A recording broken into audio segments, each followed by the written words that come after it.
Nosotras somos parte del colectivo El Palacio, estamos en Ronzón, se entró a ocupar la casona en abril de 2019, porque era un edificio que llevaba 10 años sin actividad dentro, cerrado, y, y se pensó, bueno, se quería dar vida a ese espacio.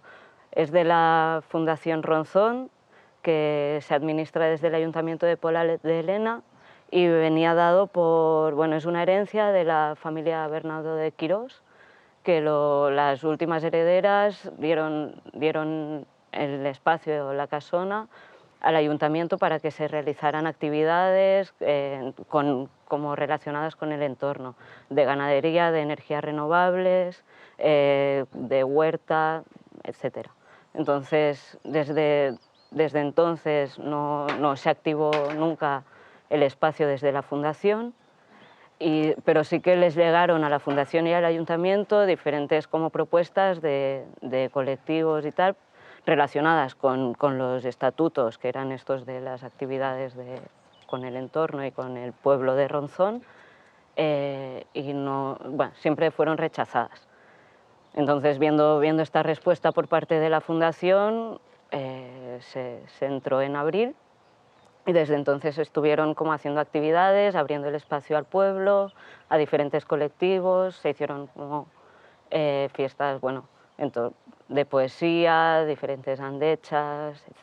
Desde que se ocupó la casona ha ido entrando gente, saliendo gente, es como muy fluido, viene somos gente de muchas partes, mayoritariamente sí de Europa, que vienen algunas de otros colectivos, otras bueno, de diferentes vidas, y nos hemos acabado juntando aquí. Pero sí, como también ha habido todo el proceso del juicio y tal, ha sido como bastante fluido, ha ido entrando y saliendo gente muy rápido. Algunas de las actividades que se han realizado durante estos meses han sido el Festival Sacavera, que es de poesía. También ha habido actividades con niñas de la zona, taller de carpintería no mixto.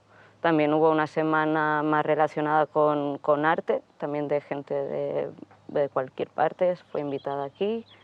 Andechas que se realizaban una vez al mes, pero sí que ahora últimamente ha estado más parada la actividad porque necesitábamos, bueno, centrarnos más en el juicio y el desalojo, como la resistencia. En Ronzón hay pocas vecinas, pero tenemos buena relación con todas, intentamos respetar sus espacios y a la vez nos respetan mucho a nosotras.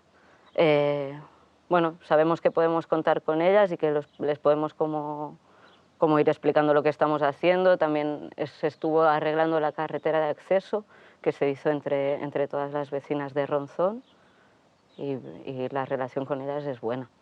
La Fundación Ronzón se administra desde el Ayuntamiento de Pola de Elena, entonces la alcaldesa de Pola de Elena es la presidenta de la Fundación Ronzón. Incluso así ha sido imposible el trato con ellos, se han acercado a nosotros cuando había campañas electorales para darnos apoyo, han venido hasta aquí para hablar con nosotros y ver lo que estábamos haciendo, pero a la hora de la verdad nos han cerrado las puertas, no han querido acceder a hablar con nosotros, y no hemos podido avanzar ningún tipo no sé, de intentar simplemente comunicarnos para ver si se podía acceder a algún acuerdo de utilizar el espacio con su permiso. Bueno, la ocupación, como decía, fue en abril de 2019. La primera notificación de denuncia, la primera denuncia por la ocupación llegó en mayo. Entonces también aquí podemos ver cómo el ayuntamiento no quiere que este espacio esté habitado desde la fundación. También la alcaldesa se lava bastante las manos y delega todo el poder de presidencia a un miembro de la fundación, que es Ramón García, y que gestiona como todas las casas del pueblo, todos los prados y demás.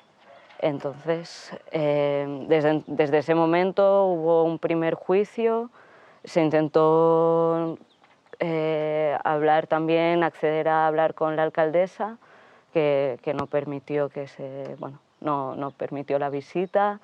El primer juicio fue un juicio oral y al cabo de unos meses nos llegó un auto al que, bueno, sí, primero se presentó un recurso en el que se alegaba que había habido en 2003 un permiso, un acuerdo, pero como era un acuerdo verbal no había nada escrito prácticamente del uso de la casona.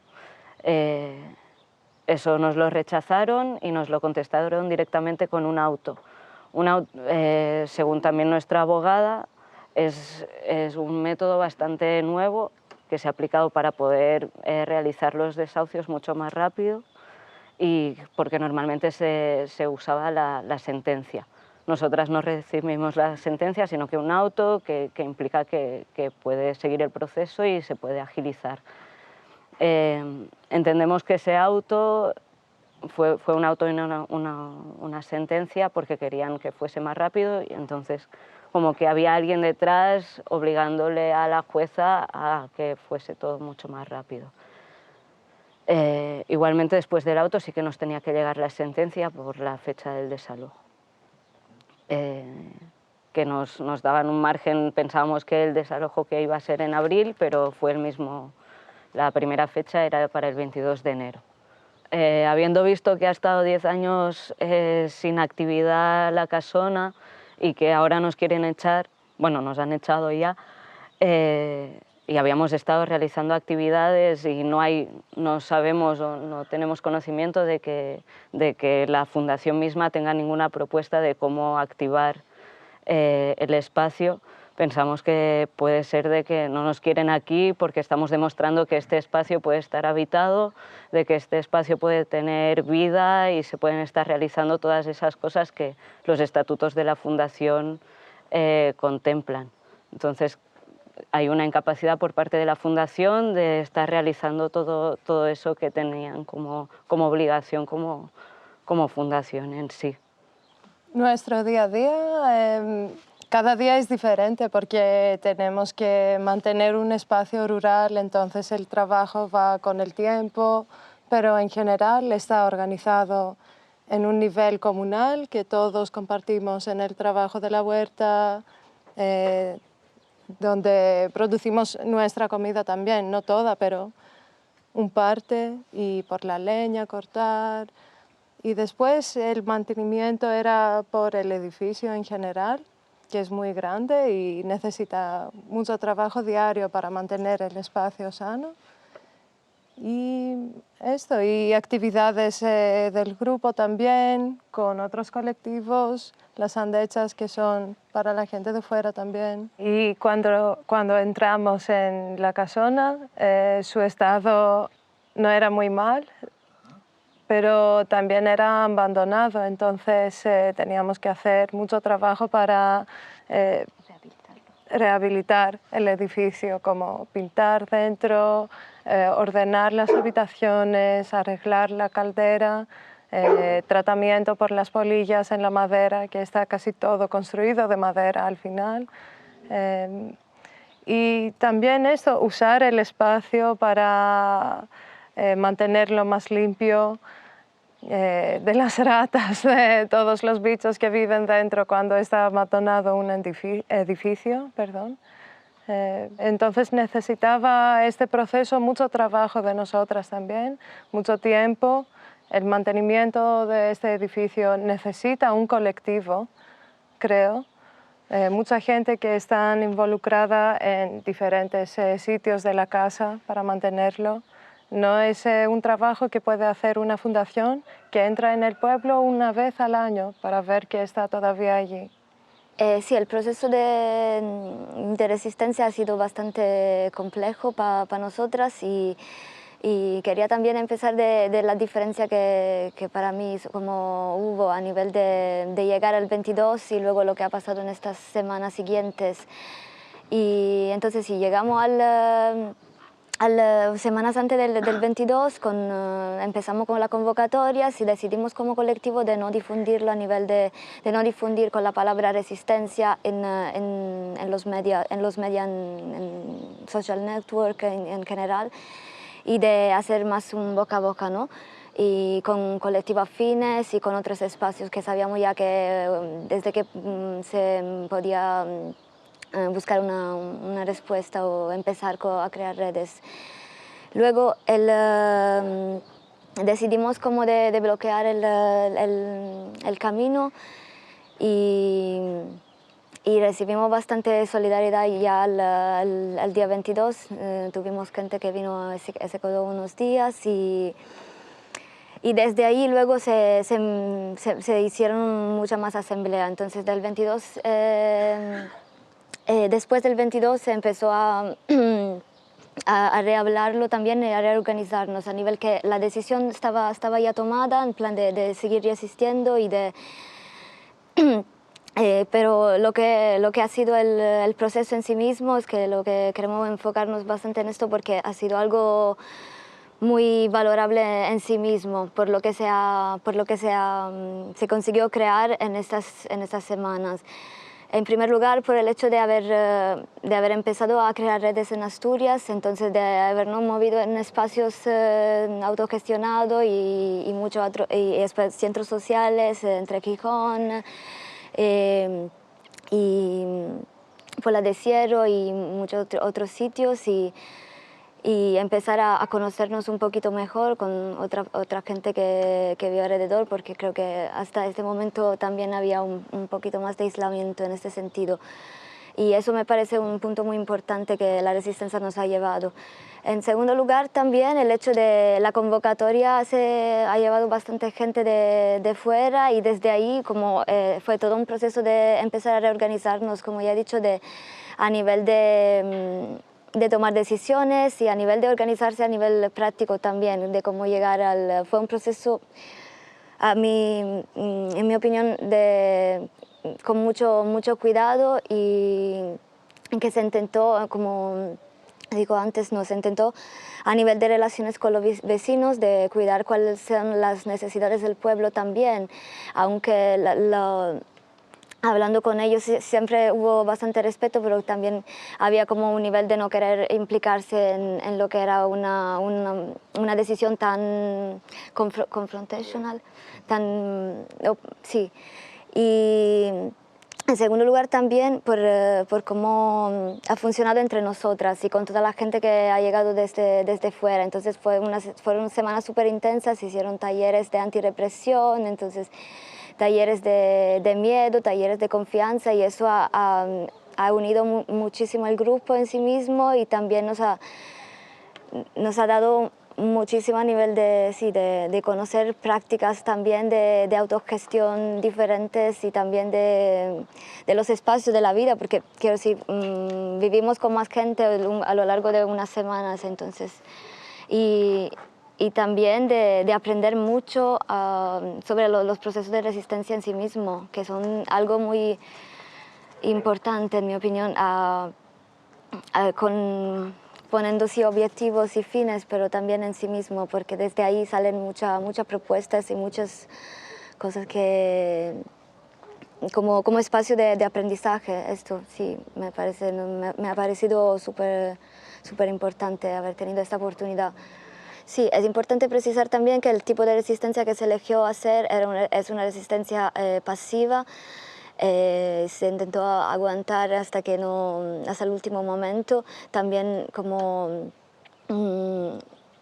para enviar un mensaje claro también de sacarnos de todo lo que, de cualquier intento de negociación también y para que el mensaje se hubiera quedado más claro en general. Pero sí, a nivel de todos los talleres que se hicieron y todo esto, es que aunque se elija un tipo de resistencia pasiva, es muy importante que trabajar dentro del colectivo, cómo se llega al día en sí mismo a gestionarlo, y eso también toca muchos niveles, a nivel psicológico, a nivel de relaciones de grupo. Entonces, en ese sentido que decía, sí, los talleres nos han servido mucho en ese sentido. Ya unos días antes del desalojo hemos habido bastante intimidaciones y controles. Había muchísimos coches de la Guardia Civil abajo en Pola y subieron aquí y dando vuelta por el pueblo en grupos de 4 y nos pusieron multa también. Como era bastante claro el trabajo de intimidación que querían hacer y también claramente para ver quién estaba y quién de fuera. Pues bueno, pues aquí el día 4 pues nos enfrentamos a una movilización extrema, ¿no?, de las fuerzas del Estado y fue algo bastante increíble, ¿no?, utilizando pues un helicóptero como modo de intimidación, acercándonos un montón, bajando un montón, ¿no?, muy cerca. Luego vimos también pues eso, un despliegue de Guardia Civil que yo, para la población que tiene este sitio, pues lo veo inconcebible, ¿no? Vimos como unos 30 guardias civiles vestidos de verde, ¿no? Y luego, pues eso, ¿no?, una actuación también de los grupos de respuesta, de los GR, que vinieron seguramente desde León, y fue una cosa coordinada, ¿no? Fue una exageración de medios, un montón de dinero, se gastaron un montón de dinero en ese día y en los días anteriores, ¿no? Y nada, yo lo que veo es eso, nos volvió también una actuación un poco desproporcionada porque nos enfrentamos a unos 30 individuos, pues bueno, ya se sabe, ¿no?, pues súper protegidos, con sus porras, con sus escudos, y nosotras éramos como unos, pues casi igual, ¿no?, de número y con ninguna idea de utilizar la violencia, solo usar nuestro cuerpo como escudo, que eso quede totalmente claro, ¿no?, que todo el trabajo que se hizo previo, todos los talleres, todo el trabajo que se hizo previo era para eso, ¿no?, para que en el momento de que pasara algo así nunca se fuera hacia la violencia, nunca se fuera hacia un camino que no nos represente y que no queremos seguirlo. Y en fin ha sido eso, ¿no? Es un despliegue de medios desproporcionado, una capacidad en estos momentos del Estado de sí que cuando quiere hacer represión y cuando quiere utilizar sus armas tiene una capacidad increíble, pero que luego nos deja en otros momentos pues un poco, ¿no?, pues abandonados o tirados y nada, es un poco irrisorio, ¿no? Y bueno, luego decir también, ¿no?, pues que yo, por ejemplo, estuve detenido y bueno, el trato que yo tuve en la comisaría y todo eso fue bastante bueno, pero a la hora de detenerme, pues bueno, pues yo creo que se sobrepasaron un poquito y ocurrieron cosas que no son muy normales, ¿no? La primera, que teníamos una compañera, como bien dices, que estaba grabándonos para nuestra seguridad, porque una mentira que nos tienen metidas a todas es que no se puede grabar, ¿no?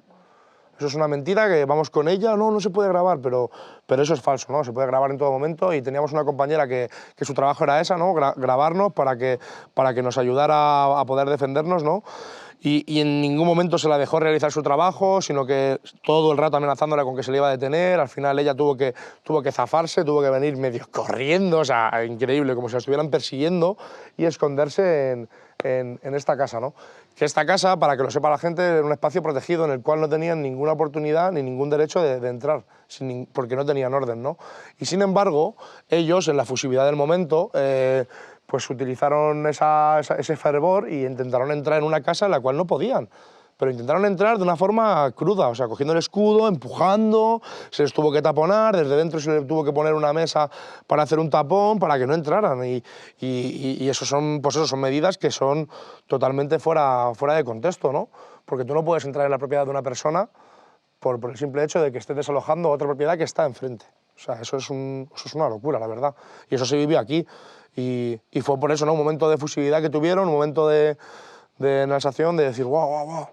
Y sí, ahí eso no estuvo nada bien, la verdad. Que ellos todo el rato, ¿no?, estuvieron intentando como sacarnos de ahí, ¿no?, con sus estratagemas, con sus trucos, Y bueno, y uno de los trucos súper buenos fue eso, ¿no? Nos dijo que no nos preocupáramos, que si queríamos una visualización, ¿no?, real, que si queríamos que los medios vieran, que no nos preocupásemos, que ellos hacían como que nos sacaban a 5 compañeras, hacíamos ahí un teatro, ¿no?, y ya, pues eso, se disolvía pacíficamente y tal. Y bueno, pues nuestra respuesta fue contundente, ¿no?, y no somos actores y no creemos que esto sea un paripé, y no se hizo esto en ningún momento para hacer un paripé ni para hacer un teatro, sino que creemos que es una lucha real.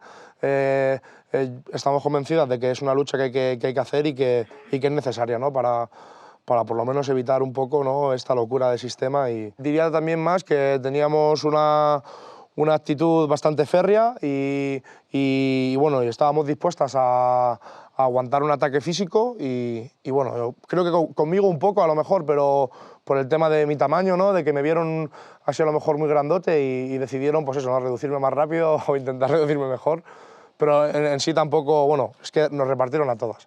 O sea, a lo mejor si echamos unas cuentas, ¿no? Por metro cuadrado de mi espalda, pues me llevé a proporción de todo el mundo, porque al final todo el mundo se llevó un mal golpe, todo el mundo tiene cardenales, todo el mundo, pues sí, bueno, pero ensañamiento tampoco lo diría. Bueno, y claro, y como se dio también el caso de la compañera que grababa, pues tenemos otro caso pues bastante crudo, ¿no? Que es el tema de que intentaron hasta casi agredir a nuestra letrada, a la persona que nos protege legalmente y bueno, en ese momento de efusividad, pues que se les fue a lo mejor un poquito de las manos, pues sí, ahí utilizaron eso, ¿no? La violencia pues con personas que no pueden utilizarla realmente porque no están ni haciendo la resistencia ni están ahí para protegernos o para ayudarnos y cuidarnos, ¿no? En el momento de la detención, bueno, pues para mí fue un momento un poco agobiante, ¿no? Porque me lesionaron un poquito el pie y bueno, yo en ese momento pues estaba cojo, ¿no? Estaba impedido y claro, yo soy una persona muy corpulenta y ellos no hacían más que meterme presión en la pierna que tengo ahí afectada y bueno, pues llegó un momento en el que yo me puse bastante enfadado y bastante nervioso porque no paraban de hacerme presión en el punto en el que me dolía. Y nada, me pusieron unos grilletes, ¿no? Que también debido a mi corpulencia, o sea, perdón, unas cuerdas en vez de grilletes, que debido a mi corpulencia, pues también lo estuve pasando un poquillo mal, ¿no? Porque me cortaba bastante la circulación y tardaron mucho tiempo hasta que mi compañera tuvo que decirle retiradamente que me tenían que quitar eso, que me estaba cortando la circulación, porque yo tenía un golpe en la muñeca y el huevo del golpe junto con el cordel, pues se me estaba haciendo súper costoso, ¿no? Y bueno, fue la compañera que me ayudó y dijo varias veces que no podía estar así y tal. Y bueno, la verdad que fue un momento un poco angustioso, ¿no? Pero es normal, es una detención, tampoco va a ser un momento feliz ni un momento entrañable, pero bueno, sí, yo creo que a lo mejor tenían también bastante miedo de mi corpulencia, ¿no? Y tenían miedo a lo mejor de una respuesta física de mi persona y por eso fueron bastante contundentes y me dejaron ahí en una posición un poco... Bueno, pues en el primer momento, ¿no? Tuvimos diferentes cargos. Mi compañera tuvo un cargo de resistencia a autoridad, yo tuve un cargo de atentado ante la autoridad, que es un poquillo más complicadete. Y nada, ¿no? Porque según el atestado de las fuerzas, pues yo en un momento de desequilibrio había movido un brazo y una persona se había caído y luego al intento de levantarme, creo que era, pues se habían hecho un lumbago, ¿no? O una tendinitis o bueno, algo así, ¿no? Y eso, y es lo que... Joder, perdón. Es que menuda tela, ¿eh? Una incidencia, ¿no? Con uno de los agentes, supuestamente yo me desequilibrio y en un movimiento que me desequilibrio supuestamente le tiro a él, que en ningún momento dice que le tire ni nada. Y en otro momento, ¿no? Pues todos los agentes intenta incorporarme y en ese momento se crea una tendinitis en el brazo y esa es el parte de lesiones que a mí me meten en el atentado.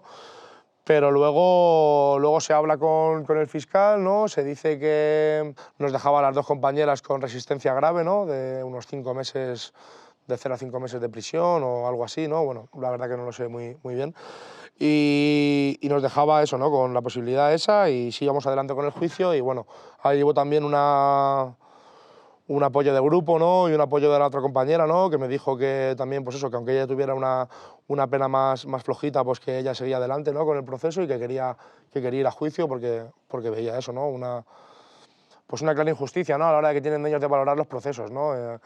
Estamos diciendo de que nosotras ponemos el cuerpo, aguantamos los golpes, no tenemos ninguna queja, en ningún momento hemos querido denunciar a nadie, aunque estemos todas amoratadas y ellos no, pues el simple día ese, ¿no? Pues dicen que tiene una tendinitis, que bueno, es un poco irrisorio, ¿no? Además en los vídeos que se ven de la prensa, ¿no? Que no son vídeos nuestros, porque nuestra compañera, volvemos a repetir, que no se la dejó grabar casi en ningún momento, pues en los vídeos de la prensa, por mucho que hayan querido quitar las imágenes más duras o lo más difícil de ver, pues ahí se ve que es un ataque claro y que en ningún momento hacemos ningún uso de la violencia, ¿no? Y sí, es un poco injusto, ¿no? Al final la medida. Pues bueno, respecto a la prensa, ¿no? A la prensa de aquí, a la prensa cercana, pues es un poco una decepción, ¿no? Bastante grande.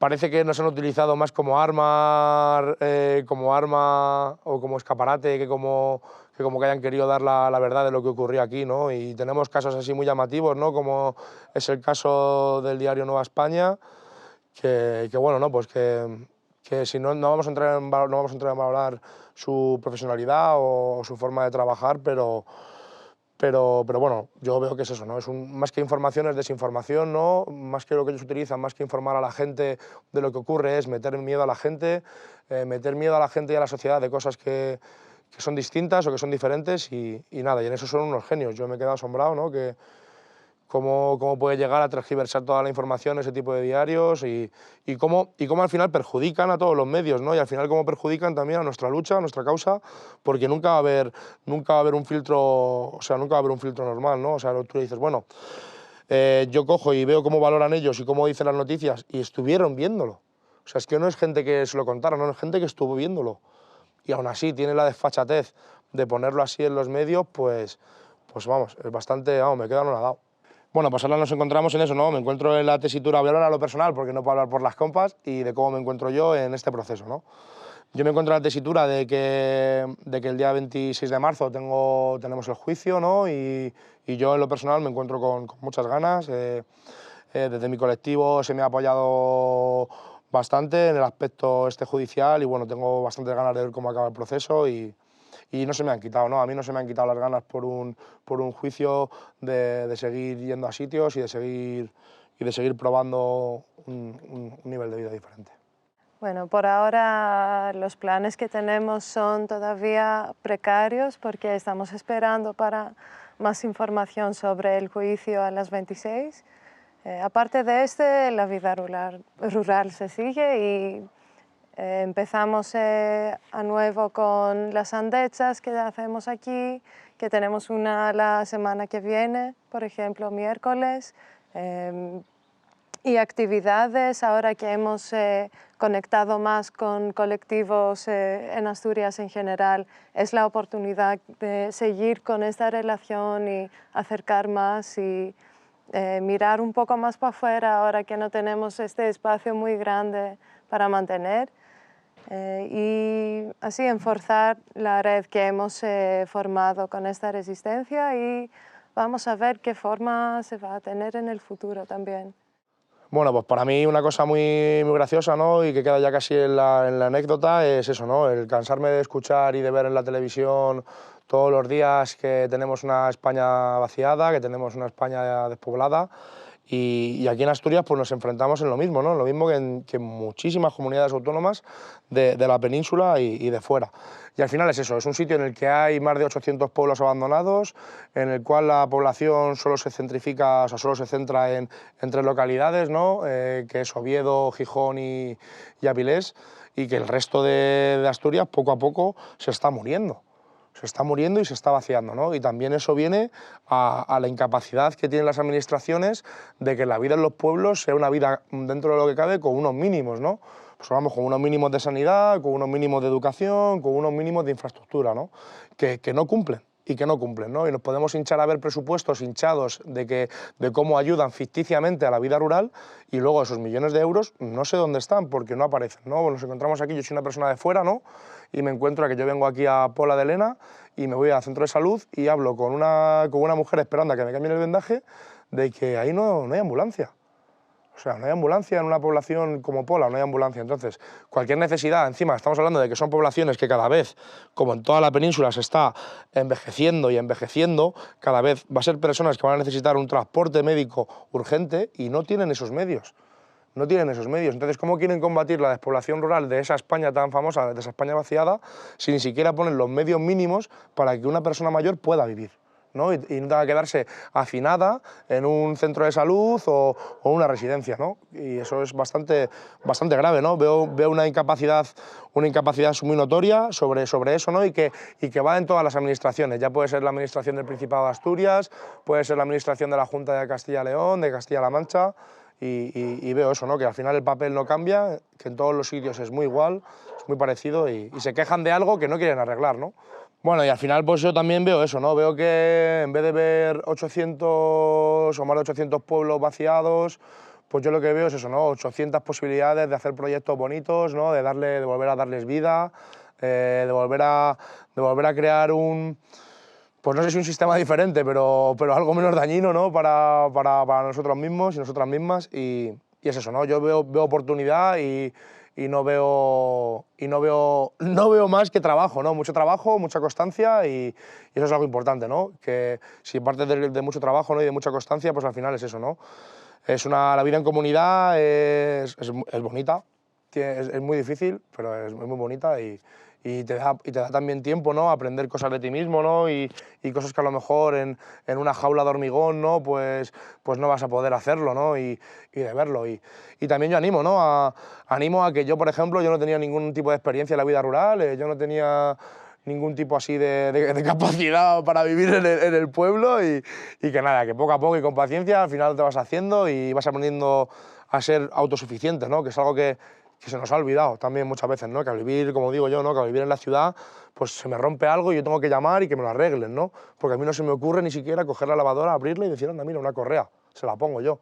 Porque nos incapacitan, ¿no? Y eso es lo que yo veo también, que en la vida rural, pues, hace eso, ¿no? Hace acopio de que te puedas ver útil, de que viaje con tus manos puedes construir casas, de que puedes construir tu propia comida, de que puedes trabajar en tu huerto, puedes trabajar en tus cositas, ¿no? Y es lo que veo, ¿no? En la vida rural, también un poquito así de ese escape.